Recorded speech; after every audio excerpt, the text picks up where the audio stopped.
So I know a little bit about Sheree Thomas's work, but I do not know anything about your work, Miss Bacon. Can you tell me a little bit about you?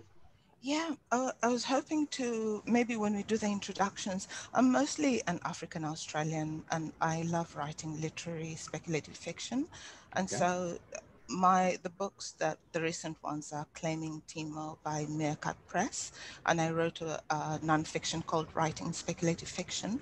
And I'm mostly a short story writer.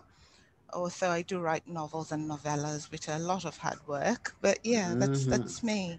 So my black writing tends to be a blend of the African and Australian aspect of it. Okay. Well, now I got a grip. Very And good. Hi, Ekpeki. So good to see you. Hi, can you see me? we We can can see you and see hear you. you. Yes. Yep, I joined late. Yay. very good.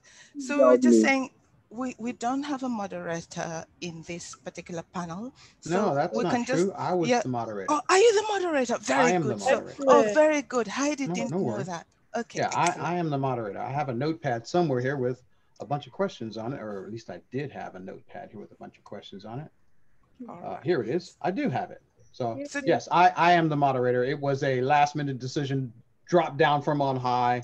And so I didn't really get a choice. So I just grabbed a few questions and I figure I've been doing this long enough. I can work it out. very good.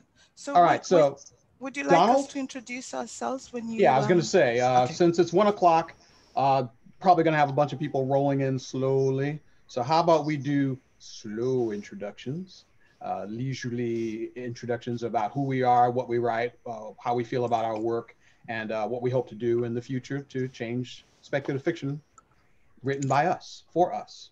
So, I'm going to go ahead and say, uh, Mr. Ekpeki, what do you prefer to be called? Uh, anything, Oghenechovwe or Donald. That's my first. Ochenchowe, Oghenechovwe. Oghenechovwe. Yeah, exactly. Or Okay, Donald. I think I can do that at least once. Yay. All right, so go ahead and start, Mr. Oghenechovwe. We will listen to you, and you can tell us about your work first. Okay, I'm an African speculative fiction writer from Nigeria. My short story won the Nomo Award for Best Short Story by an African. Yes, I I remember that. Yeah, I'm also an editor. I co-edited the Dominion anthology, and we're also editing several other upcoming anthologies. So yeah, that's me. And see, he's so humble because I see his name everywhere. He is on everything. He's like, who, me? I just showed up here. I'm so innocent. No, this brother be working it. He be working it. Don't let him fool you. He be working it. He good. All right, so go ahead and let somebody else talk.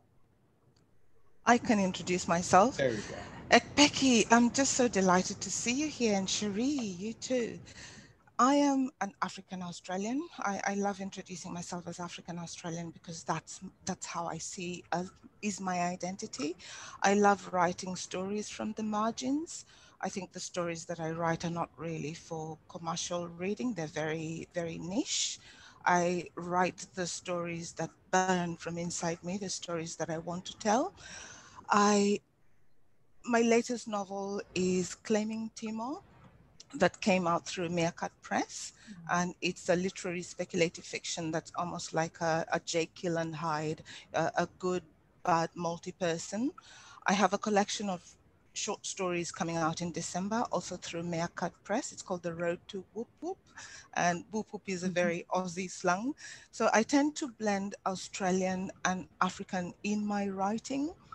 I am a mother, I am an editor, I am a writer, I am a reader. I love reading. And they do say that as a writer, you shouldn't write more than you read, because we learn so much from other writers. And writing is an art, and you get your other writers who are your mentors. And so I'm really excited about this conversation today. I'm happy to have you. Thank you for coming. Go Thank ahead, you. B. Go ahead, Sheree, Renee, Thomas. I know you're dying to share your stuff. Go for it. Oh, okay. Hi, my name is Renée Thomas. I'm greeting you from Memphis, Tennessee, Central Time Zone. I'm a short fiction writer, poet, occasional essayist. I have a couple of essays in the New York Times.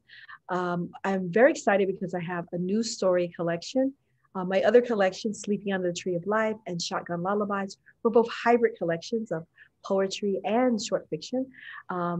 This one is all short stories, and it's 9-bar blues, stories from an ancient future. And it came out in May from Third Man Books. It's stories in multiple genres, so it's science fiction and fantasy, the spaces in between and beyond, and a little horror, which I like the scary stuff as well. And the theme that I didn't plan to initially, of course, the stories all come to you independently, was music. So you get to explore hip hop and house music and blues and jazz and fife and drum music and throat singing and all kinds of cool stuff like that. So that's me.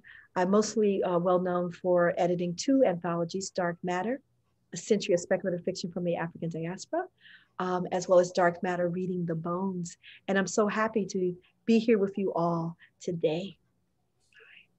That is one of the quintessential publications of the Afrofuturism movements of the modern world. So Dark Matter is definitely worth finding, hunting down, adding it to your collection. I got a copy around here somewhere I bought many years ago. It's buried under the tons of other books that I have too many of, and my wife is trying to get me to get rid of. So I'm your moderator today. My name is Thaddeus Howze, and I am a speculative fiction writer. I am a Black speculative fiction writer, and because of that, I was asked to do this panel. However, I did fight doing this panel because I didn't want it to just be about Afrofuturism.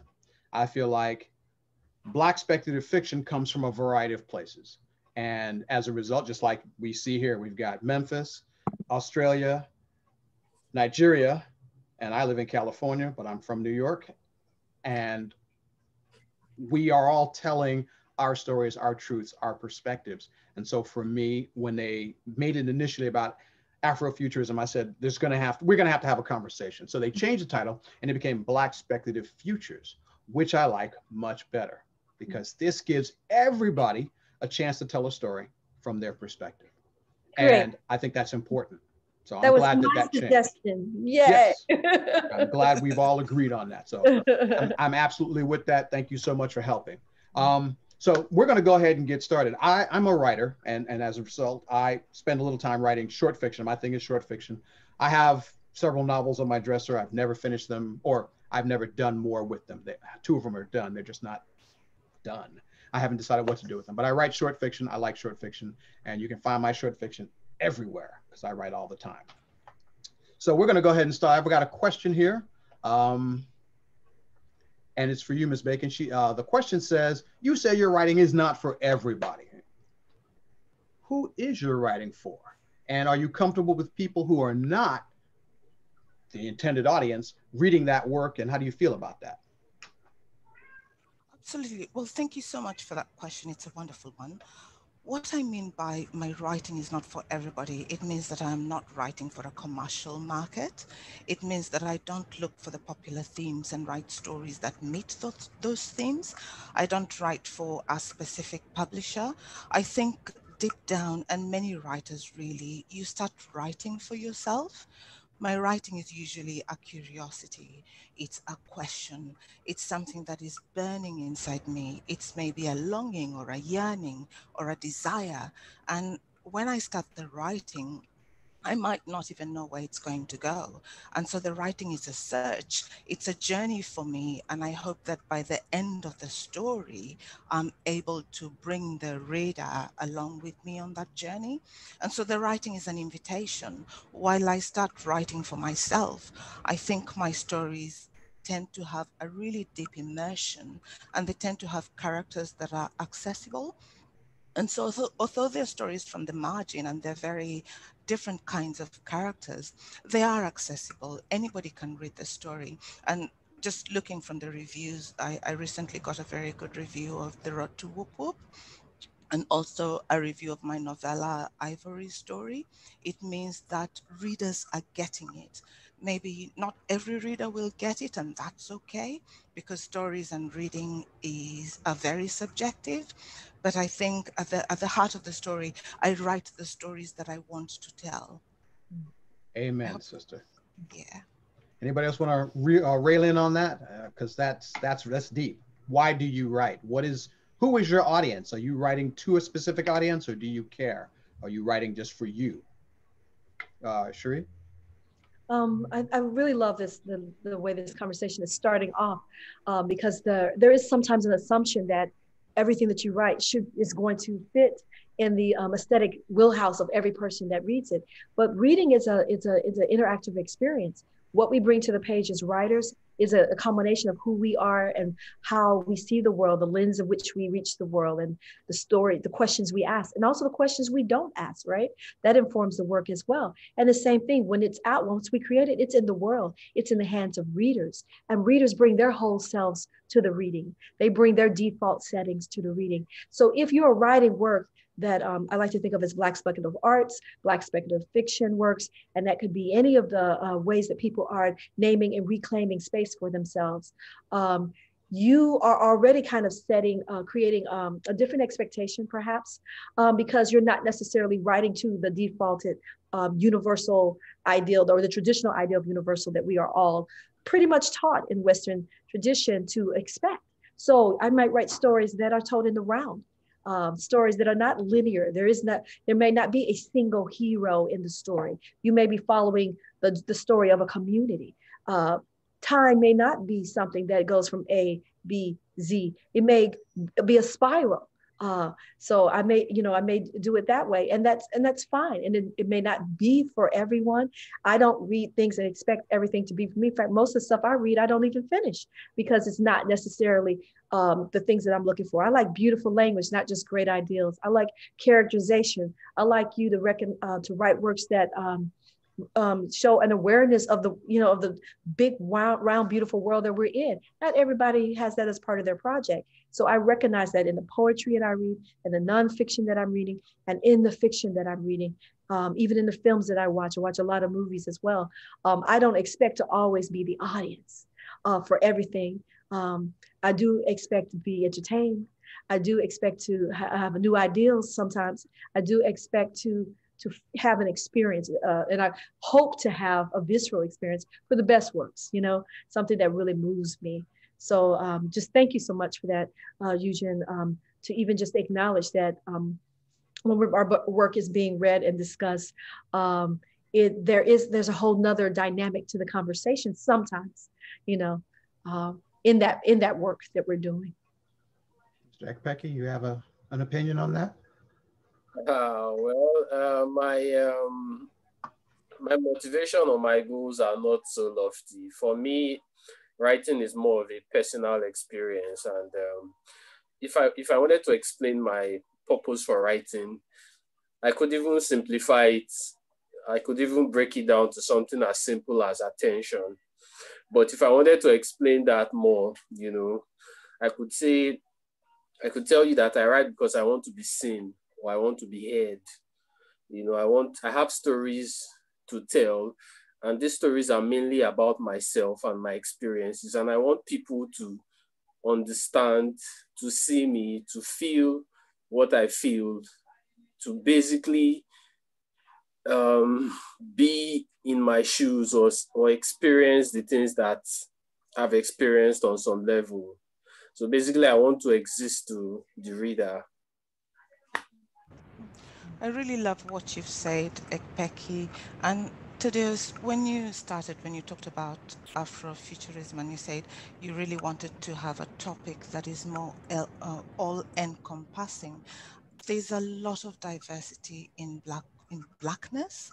Like, you can have indigenous Black, you can have the Pacific Black. There's a lot in Blackness. Like when you think in Australia, when I say I am Black, people don't initially think of the Black as an African migrant or somebody from the diaspora, because Black here, you have the First Nations people. And so there are a lot of stories that you can tell, and there's so much that we can draw from our cultures, and there's so much that we can learn from other people. And so the whole act of writing is introducing people to be able to see that other perspective. Now, I can agree with that, because for me, writing is about laying claim to the future.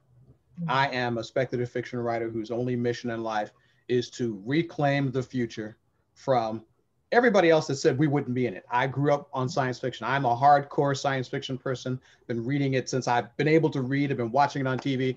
And the thing that I never saw was us. We never made it to the future, either in those books or in the TV shows. We were just never there. And it used to bother me that I would never see me in the future. So when I became a speculative fiction writer, when I decided I had enough of watching this guy, this white guy, conquer the universe again, I decided I wanted to do something else. I wanted to put me in a position, not necessarily me, but my characters in a position to be able to say the fate of the world lies in my hands, and I will choose an answer different than that white guy did.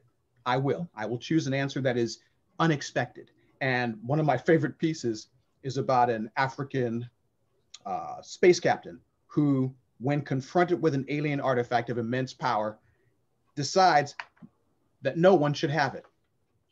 He decided no one should. It's coming into human space. The creatures that are on it have died, so it's just a shell. And when he got on board and he started looking around, he realized that the fragile piece that humanity had was so broken that it could not withstand this technology. So he shoots it into the sun. And everyone who reads this story says, well, how dare you decide for humanity? And I said, wait a minute, Captain Kirk gets to do that. Nobody ever says, Captain Kirk, you shouldn't have made that decision. They do, but he keeps doing it anyway. So my belief was, even in this thing where I wrote a story that I laid claim to, my ability to choose an avenue that is different caused people distress as a person of color, because they didn't think that was my right. And I say to you, I reclaim that right. I reclaim the right to create the future I believe we should all have, and we should all be involved in it. So that's why I write. I write to reclaim the future, the unconsidered country. I reclaim it for us, not just them. Very good. One of my stories, it's a novella that's coming out in December through Newcon Press. It's called Ivory Story. And I specifically wanted to have a Black woman protagonist who's a detective. But it's not just a detective story, because it's also an origin story. It's a story of belonging, because this is a woman who was orphaned and she's been from foster house to foster house, and she's looking for her identity, and she has to come face to face with a medicine woman who helps to bring her back to her roots. So it becomes a journey, it's a search. And I think this story was really powerful for me to write it, because it spoke to me as well as an African Australian looking for that identity, who I am, who am I? Well, I know my origin, but how do I identify, or how do I see myself fitting into the world? So it's a curiosity, and those are the kind of stories that I write. Sheree, one of my questions here says, since you wrote Dark Matters, how has the imagining of the Black future, the future of people of color who are creators, how has that changed from when you first wrote that to now? Because I know you've been doing this a little while. So when you first started writing, how do you think everything has changed from that first publication to now, 10, 15 years later? Do you feel like we are more willing to embrace different futures, or has the world still resisting the push? Yeah, we got some TV shows, but is the world more accepting today than it was when you first started doing this? Okay. When I edited Dark Matter and began thinking about it, it wasn't the first thing I had ever published, nor was it the first thing I'd ever edited. I'd done other poetry and stories in other places outside of the genre. In fact, most of my fiction at the time was outside of the science fiction community, because I didn't see a space. I didn't see, when I went to go look at the major magazines, I didn't see us in it often. So Why would I send my work there if I don't see myself reflected in it? I was sending it where my writing communities were, and my writing communities were intergenerational. So I was with Arthur Flowers and other writers who came from John Oliver Killens and came out of the Harlem Writers Guild and came out of a community of writers who were multidimensional in terms of the work that they did. So they were playwrights, they were novelists, they were established. Ishmael Reed, Chrissy Troop, all these people were doing amazing work. And they came out of the Black arts movement. So I had a whole different sensibility. The first thing that I published as a community work. And I see editing as a community work, collaborative community project, because you don't have a book without the collaboration and support of the writers who are contributing the work. And I was very lucky with Dark Matter to have such amazing writers be a part of both those collections. I did a book called, a journal called Anansi, Fiction of the African Diaspora. So I was already thinking of myself as being a part of a global community, not just in America, but writers who were coming from different mother tongues, different histories, and different ways of seeing themselves in our world. So that I just wanted to give that background so you can understand a little bit more about how I approach editing and how I approach my own writing. At the time, I was a part of the Alondra Nelson's Afrofuturism.net listserv, which had people from all over the world and science fiction writers. I think Bruce Sterling was a part of it. And of course, a lot of musicians were there. Samuel Delaney might have dipped in and out, Chip might have come in and out. DJ Spooky, all kinds of Mark Rockymore, Kali Tal, lots of amazing people were part of that. Nalo Hopkinson and others. And the thing that I remember is that we were talking about the digital divide then. Interesting enough, we're still talking about the digital divide, but that was more present at the time. It wasn't in the middle of a pandemic, though we had other things that were happening at the time. But we're still talking about that now, right? Because everything is online now for the most part during the quarantines. And the disparities never changed. The inequity in our society, in fact, has got more entrenched. So here we are. Afrofuturism for me has changed because now it is not just the concept. At the time when I did Dark Matter, we were trying to dispel this idea that there were only 2 or 3 Black science fiction writers in the world publishing science fiction. And that comes from looking, of course, at our big 5 publishers, or I don't even know what number there is now because they're constantly bought out. Still 5. They're buying each other, it's a serpent tail eating itself. But from internationals, but I think it's still the big 5. Dark Matter is now under Grand Central Publishing, which is Hachette, right? So there's that. If you're only looking at the big 5, you're going to miss these movements. You're going to miss these strains of writing that is not coming out of that. It's not being curated from a white lens and white gaze and gatekeepers. You're going to miss a great deal of Black speculative creation. And that's just in the literature part. We're not even talking about music and the other forms, visual arts and stuff. So when I think about the important essay, Black to the Future, that Mark Derry published in the early 90s, right? They got the term Afrofuturism coined and in the world. He was observing something as a cultural critic, right? Looking at it from outside of the space. And the person that he looked to, of course, was Samuel Delaney. And he wasn't able to interview Octavia Butler, but he was thinking of her. He reached out to Greg Tate, which I always think of if I'm talking to listen to Greg Tate, then I might as well go look at Arthur Jaffa. And then also, Trisha Rose, which I don't even know how she was a part of the conversation, but there she was, right? So there's that. And already the lens was a little thwarted because you've missed out on Joel Gomez, who I think her Gilda Stories is over its 25th anniversary. You're missing out on Charles R. Saunders, who just passed away and of course was publishing in the 70s and is so important to so many other writers that we know and love today. He wrote a new essay for me for Dark Matter. He originally had written Why Blacks Don't Read and Write Science Fiction. He revised it and wrote a whole new essay. Mark Derry was the person who did Black to the Future and coined Afrofuturism.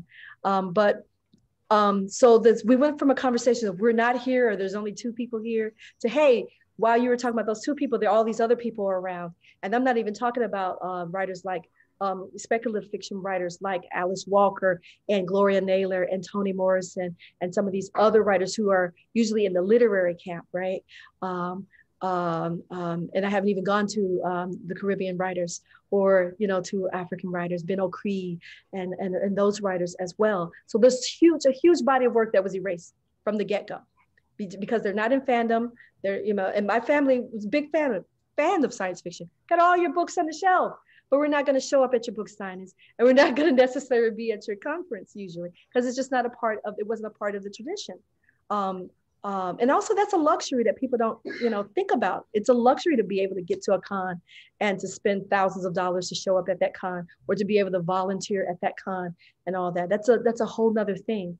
But we're not talking about the absence now. We're talking about the access now. And that's something that we've always been talking about, but it's at another level. We have so many writers who are doing this work that you could have a whole library of Black speculative fiction now. And you couldn't necessarily say that, I think, in the 90s. But you could have a whole collection, name it what you want, and you would have works for middle grade. You would have work for young adult. There's a huge YA Black girl magic journey of people coming in the next 3 years. They've already got book deals. All the books that are being reviewed. I've just reviewed a ton of books for Asimov's. That I'm like, why didn't you guys review these before? The books were sent in, you didn't review them. They're here, so I'm going to review those. I've reviewed those books. There's a ton of work in horror. Before we were thinking of Tanana Redu. There are other writers who are doing that great work. We have Eden Royce, and we have Fire Magazine. There's just, we just have FireCon. So many institutional things that are happening. There's a Black speculative arts movement, which we've literally been around the world talking to other writers and artists who are Black speculative artists as well. It's just a whole nother community. And we haven't even talked about the scholarship, right? Now, wait a minute. Does that mean you're happy now? Does that mean you're happy with how things have worked out? I mean, it's not about being happy. It's about having access to be a writer and have the same types of considerations that every other writer gets in the field. That's all. Instead of everything being a trend and everything being a one-up, because what we haven't talked about, and I don't want to just talk too much, but in the 1990s, which is where I entered book publishing. I worked at Random House and then also did freelance writing from other publishers as well. So I was sitting at the table in the room when they were getting these manuscripts in, and the conversations that were being had about what they would publish and what they wouldn't. And what we haven't talked about is the fact that when in the 90s, we had these literary Black women, mostly women writers, who were publishing works, whose works stopped being published the minute they moved to the trend of with the urban fiction. So they stopped getting contracts. Then the others started getting these contracts. And then that stopped getting, I mean, it can't be just a trend after a trend. Now everybody and their mom is concerned about Black Lives Matter. We're talking about Black Lives Matter. And yet the contracts I have been seeing for some of these projects are some of the most exploitative contracts. There was a huge, wonderful conversation under hashtag publishing paid me, or publishers paid me, where there were these disparity in contracts from some of our greatest writers, compared to new no-name writers coming out of the majority culture. Is a huge disparity. So what I'm saying, or what I'm trying to say, is that we've always been here, we're writing, doing fun, wonderful work, and good work is always being published. So don't misunderstand what I'm saying. Good work is always being published. It's just not enough. And it is being published in a way that it has to be the new flavor on the flavor, instead of being treated the way other work is being treated, which is the order of the day. This is something we should just publish because it's good, not because it's gonna hit this niche at this moment and then we're gonna back out again. So there's a whole larger conversation, but in terms of, it's not about Sheree Renée Thomas being happy. It's about do own voices have a fighting chance to get their works published out there and get it reviewed. It's about, are we at the table of publishing houses? Are we on the mastheads of some of our trade publications, biggest publications? Are we in the room when programming is being discussed and planned? It's all of that. It's a part of a community of being treated like professionals and artists whose work matters out here. So, and this is the 21st century. We were supposed to be flying around in jet skis and stuff, right? Right. Yeah, we're supposed to have flying cars and all kinds of technologies that never happened. So hold on. So now I want to ask you, Mr. Ekpeki, you won an award recently for your, was it a comic book, the No More Award? Yeah, it was for short story. Right. So now When you won that award, did you know that it was actually going to happen, or were you, when you were writing this, because you say you write for you, so did you have any idea that it was happening? Did anyone hint to you that you were about to become almost famous? Nah, not even close. So you had no But clue. You just, yeah, I want to point out that it was my first short stories, pro short story sale. really? So yeah, that was 2018. Yeah, it was my first pro short story sale. It's not like I had been in the industry extensively. As a matter of fact, I hadn't been there before. It was my first active year. So yeah, if you had tried to predict the people that would win the award the previous year, you say, okay, let's try and project who would win the next one. I'm pretty sure I would not have ended up on anybody's projections. Mhm. I Maybe remember when just, you yeah, won, though. I remember yeah. when you won. You were very happy. I was very happy for you. So yeah, I remember that. That was a good time. Go ahead, Ms. Bacon. No, I Yeah. wanted to say, to add on to Ekpeki's normal award and to add on to the really important conversation that Sheree has started, the Black writing is becoming more visible, but we're not there yet. But we have organizations like the African Speculative Fiction Society, which administers the normal awards for speculative fiction by African writers, which really helps to bring that visibility. And when you visit the African Speculative Fiction Society website, there's actually a list of resources. It talks to the publishers who actually invite Black writing. And I think I have a link somewhere here that I'm going to paste in the chat, and that really helps. So we have a lot of writers writing, and Ekpeki did something marvelous that he's being a little bit shy to talk about. Dominion, the anthology, has a lot of beautiful African stories, and you find people like Nuzo Ono, who's a British Nigerian. Her story, The Unclean, is one of the most horrific story you'd ever read, but it is very African. It is very cultural. There's a lot of black magic in it. And it's a beautiful story about the misfortune of a woman whose only misfortune was being born a girl, and she gets married and she's not able to have babies, but all that she goes through because of that cultural expectation, it raises that visibility, that awareness. You have stories by Namwali Sopel. The Old Drift is one of the most beautiful stories you'd ever read, and it's a massive tome, but it's worth reading because it opens that insight to Zambia and just understanding the culture and the cross-cultural Africa. You have Sui Davis Okumboa, and his novel also won the Normal Award, David Mogo, The God Hunter, where you have, aliens in Lagos. And so there are lots of different stories, and there are lots of writers who are writing amazing stories. And while you almost have to look for them, you need to know about them. Maybe you connect with them on social media, or you come to a conference like this to be able to understand that. But Black writing is out there. It's getting visible, but we're just not there yet. Okay. I want to say something. Yeah, adding to what she said about black writing is moving forward, but it's not there yet. And something Sheree said, that you have to look outside the big five. I wanted to say that there's a lot of great work out there, but it's not always shiny or glossy. You have to really pay attention. For example, my story that won the Noma Awards, it wasn't exactly on Clarkesworld or Asimov or any of the shiny magazines, but people were able to appreciate it because they went out of their way to see or to look for what was good wherever it could be found. So, and the same thing happened this year. There were a number of stories from magazines that were even more obscure than where I was published.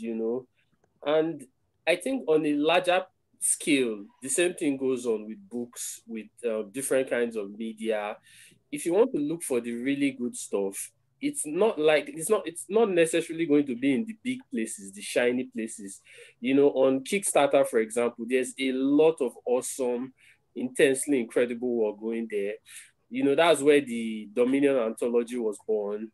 Milton Davis has a lot of incredible work there. The Dominion anthology were able to raise about $10,000, you know. So I'm saying you might have to look outside, you know, the normal places where you get stuff to get the really good stuff. So yeah, I just wanted to add that.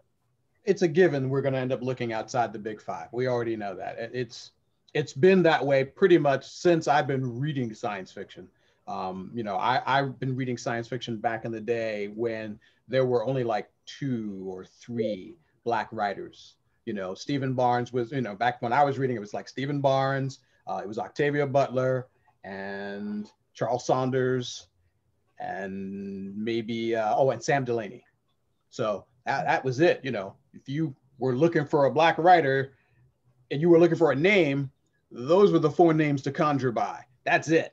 So it was really hard to find representation, you know, as a reader, to find Black writers that I could even try and affiliate with. And I think it's one of the major reasons I didn't ever want to be a science fiction writer, because I felt like the industry was not really ready for those kinds of stories. And we were right, because even today, now it's been 20 years. You know, I've been reading science fiction for 40 years, but it's been 20 years since I entertained the idea of writing anything. And when I look at how the world has changed, it's only been in the last 5 years where I feel like we have had a chance to really show up, you know, because we've been going a full court press. 10 years ago, I met Milton Davis, I met Sheree, I met Jarvis, you know, Balagoon, Oditahe, Valjean Jeffers. You know, I met these people on the Black Science Fiction Society 10 years ago, and I have watched their movement go from just a wave or two to now being like a tsunami of materials. They're constantly producing, and it's good stuff. It's not just, you know, so maybe this could be good. No, it's really good stuff. And yet, for the most part, if you're not aware of us, you don't know us. And I find that sad, because there's really talented writers there. What's my boy? That's an artist. I can't think of his name, but his artwork is so beautiful. Makimbo? No, I know you know this artist. Yes. His work is breathtaking. It is breathtaking. It literally steals the breath from my body. Whenever I see it, I'm like, wow, that is so good. We have never looked so good. I was just blown away by it. And I didn't even know he existed. And he's been doing art forever and ever and ever. And it's only recently, I'd say in the last 5 to 8 years, where I see his work regularly enough that he should have been on the cover of dozens of books, dozens of magazines. And the fact that he is not is still one of those things that just sets me on edge, because we have so many talented creatives out there and we just aren't getting seen. So I know it's hard for people to find us, but find us, look for us, learn our names. There are lists. I have one. I curate a list of Black science fiction writers just because I like to know who we are. So whenever I find a new one that I didn't know about, I add it to my list. We should be able to exist, and our work should be able to stand alongside anything that's out there without any question. No question asked at all. There are people that I just wanted to say, there are people who have been writing far longer than any of us as well. Right. I just saw a comment from Andrea Harrison, who says that she's been writing for 20 years. And she's speaking up in the genre, because of course she's a playwright as well, and has written, you know, a novel in German, and has translated Michael Ende's plays, The Never-Ending Story, and those works as well, and just done, and also leads a theater as well while teaching full-time at Smith College in an endowed chair. So she's done all these things, and she's watched the changes, or watched the difficulty of getting published all these years. And this is such an amazing year for Andrea, because her work is now going to be presented to a much larger audience, as it should have been all along, in which, Aqua the Press and other small presses are so important at getting those voices out there, so that they can be distributed. Because what we're really talking about is not only just gatekeeping and are you able to get through the white gaze and the white lens in order to have access to the distribution network that would allow you to be seen by a larger audience. With all the marketing machines, we have publishers who have their own like websites that do all articles, and if you look, all the writers on there are all their lists from their book list. Right. So it's a if you're not in the industry, you might not know that. If you're in the industry, you already know that. But it's a thing, because publishing is hard and it's an alchemy, and they don't know what's going to be a hit for one book to the next. They can hope, they can try to reproduce lightning or whatever, but they don't know. So they're trying to appeal to these audiences and get those works out. So it is a wonderful thing when you're able to get these things out. But if you're talking about Black speculative fiction, African futurism, as Renée Okorafor has coined the term to describe the work that she is doing, or however you choose to spell that, and also Afrofuturism and all the other work that is yet to be named and classified, you are going to find it first in the small presses, for the most part, because by the time they get to the other presses, it's a whole nother thing, But the small presses is where that experimentation is happening, the risk taking is happening, and it's so it's important to look at all those communities, I think, when we're talking about this work, especially if we're talking about giving out awards and we're talking about having any type of conversation about this work with any authority. If you're only reading 3 magazines or 4 magazines, you don't even know what you're talking about, to be quite honest. And it's in terms of scholarship, it's also intellectually lazy. So I would just say we have to do a better job of signal boosting and looking, building the community so that we have more of this work being discussed where it should be discussed. All right, so since right now we have 2 people who live really far away from everybody, what do you guys think we should be doing to boost that signal? Just, because it's a question, that somebody asked, A, and it was one of my questions, B, so we're on the right track. What do we do to make that signal richer, more powerful, more capable? Because you're right, there are incredible writers out there. There are incredible artists. That man's name is Mshindo Kumba. I gave you a link to his webpage. Take a deep breath, go look at it. It is amazing. You will love it. It is outstanding. What should we be doing?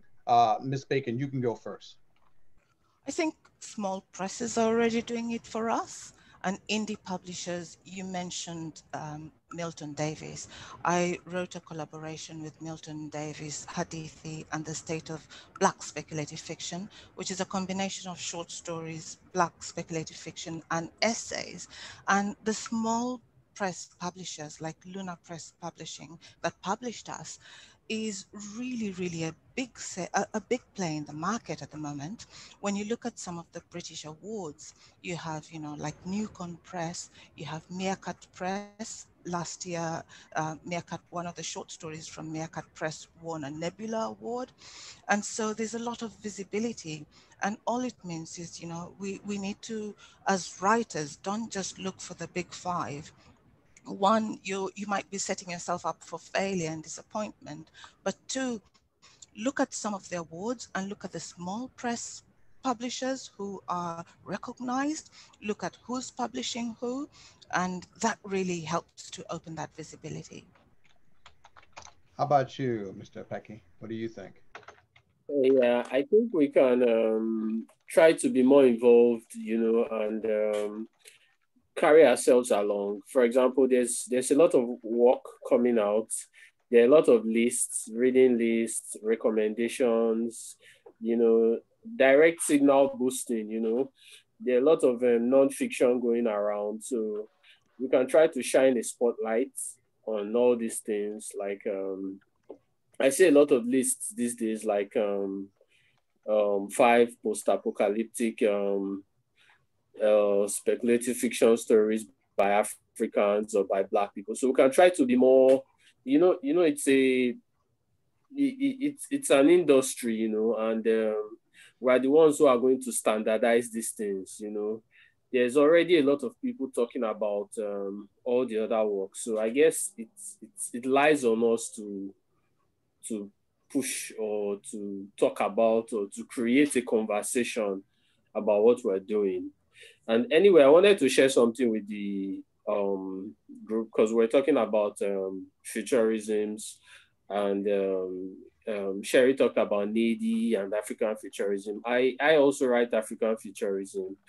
I, in fact, have a novella out this year that was in my anthology. It's African futuristic post-apocalyptic fantasy sci-fi, and it's free to read right now on my website. So I'm going to share the link with you guys. Yeah, you can check it out.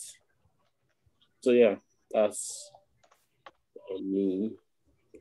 So I've included Milton Davis's MV Media. I've watched that grow from just an idea to now he has 12, 15 publications, almost every genre you can imagine. He coined, what does he call it? Sword and Soul, a variation of sword and sorcery, which includes Black protagonists and the potential for African themed stories. And they are very popular, and he's getting a lot of good attention. It's the kind of attention we should have always been getting. And so I see I see Meerkat Press, I see Luna Publishing. So everybody's putting them out there. Go ahead. And Milton Davis. Go, Ekpeki. Yeah, I just wanted to add, because you're talking about Milton, I wanted to add Balogun Ojeta. They usually do a lot of that kind of work. Yeah, cyberpunk and yeah.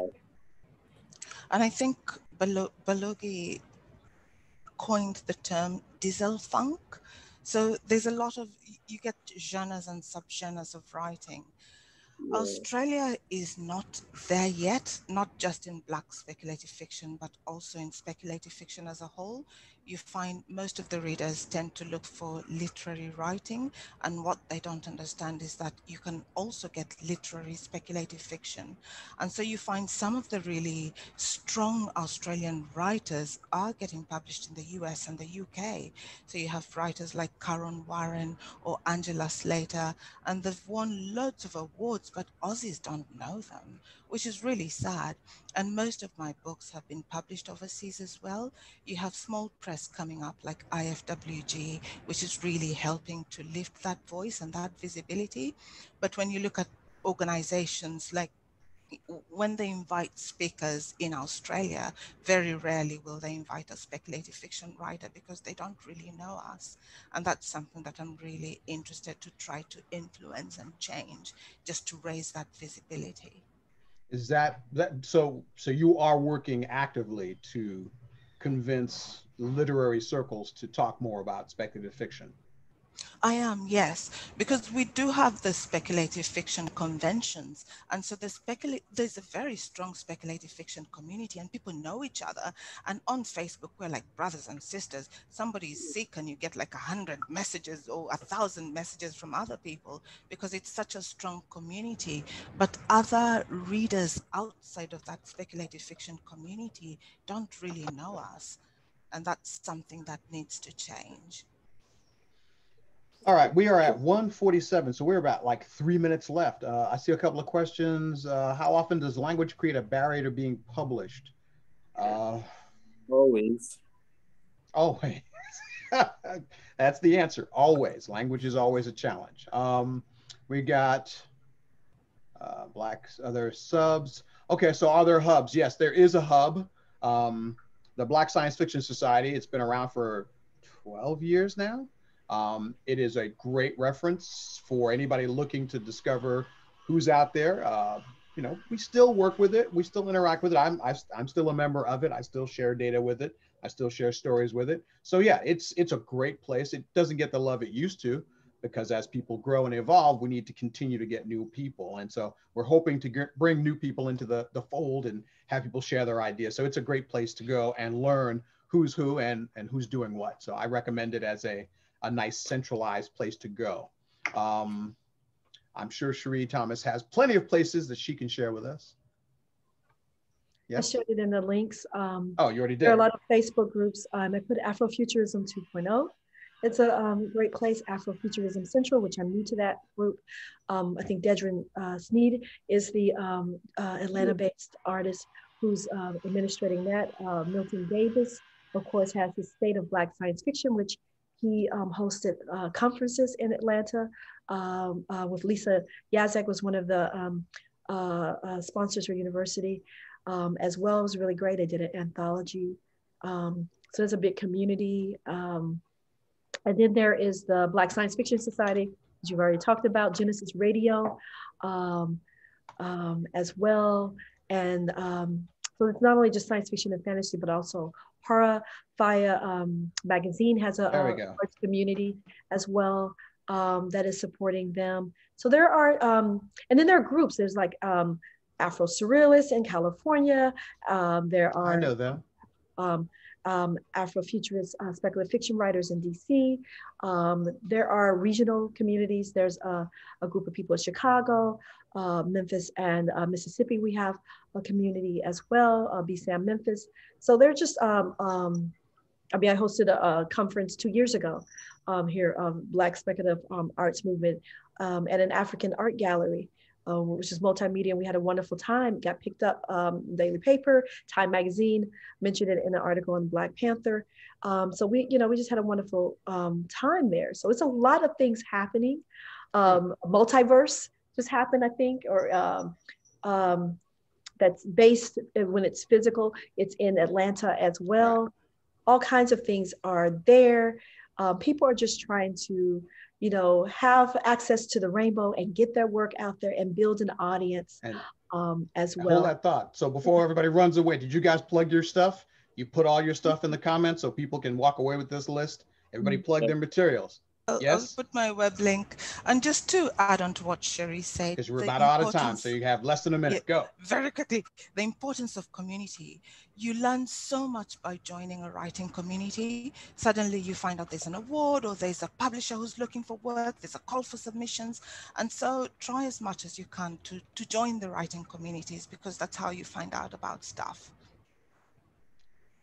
I want to thank all of you. Go ahead. Yes, go. One more. I just want to reiterate that we're building this community, we're building the genre, and we have to do the work. We have to create conversations. We have to talk about our work. If we just create it and leave it out there, the community will build itself. So let's just remember, read our works, publish, buy, make lists and vote for them for awards. So yeah, that's how we build. And you can really help us today if you go out and look for just one Black speculative fiction work and buy it.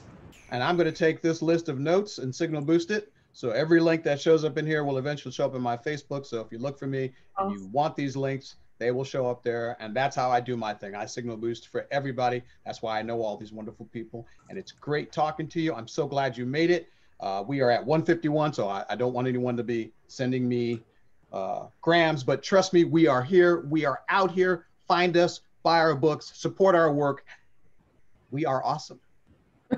It's that simple. We are awesome. I've read everybody here except for you, Ms. Bacon, but I'll be reading you this afternoon. But I've read B. Sheree. I've already, I was there for my boy when he was like, yes, I won. I was so excited for him. We exist. We are out here. Find us, buy us, support us.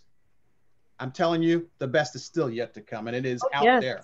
Yes, it is out there. Yeah, these new writers are amazing. So they are. Stay open for the next 3 years. It's going to be amazing. So, yeah, especially since we can't go anywhere, we might as well read. And you're welcome. You're welcome to come to my reading at 10 o'clock today. I'll be reading. I forgot. Yeah, 10 o'clock tonight. 10. 10. Okay, what time? I'm thinking Australian time, so you'll have to look at the schedule. Okay, I'll look at the schedule and I will show up there. So not to worry. Two hours from here. It's at 4 p.m. I think I'm reading at 4 or 5. I can't remember the time. Well, I'll go find you all, and we should all be reading this. So I'll see you all at those meetings. Please show up. Thank you so much for coming. I have absolutely enjoyed this. Thank you so much. Have a good night. So much. Well, bye. Bye, y'all. Bye. Bye, y'all.